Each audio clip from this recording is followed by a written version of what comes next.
Hi, Spark Kids. We're in Genesis 1:14 today, and it says, God said, let there be light in the sky to separate day from night. These lights will be used as signs, seasons, days, and years. Okay, that's in Genesis 1. God said that about the moon and about, let's see, God said, let there be lights in the sky. Okay, so we're going to talk about the moon that's in the sky. Do you know the moon is nothing more than a big dusty rock that just kind of hangs in the sky? But there's so much importance to it.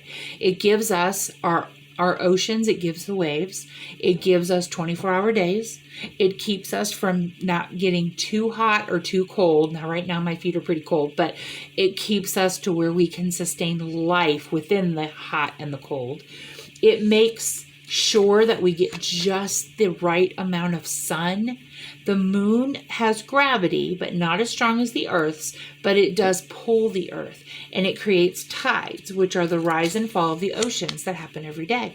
The moon's gravity also slows down the Earth's spin, so that our days will last 24 hours instead of only about 6, which kind of makes our time work out perfectly.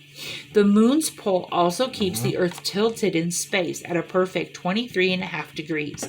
Without the moon, the Earth would sit up straight, and we would hardly ever see the sun.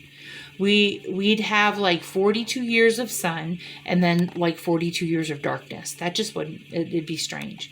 Without the moon, life on Earth would be very different. In fact, there might not even be life at all. Nothing of this happened by accident. God placed the moon in just the right spot to give the perfect conditions for us to be able to sustain life on Earth. So all the pieces of God's creation work together just as he planned for them to. And it says it all the way back in Genesis 1. I'm going to put the lights in the sky and they're going to make the world work. And oh my goodness, isn't that beautiful? And it just shows us that God did create the world. And it shows us that he wants us to sustain life. And he shows us how much he loves us.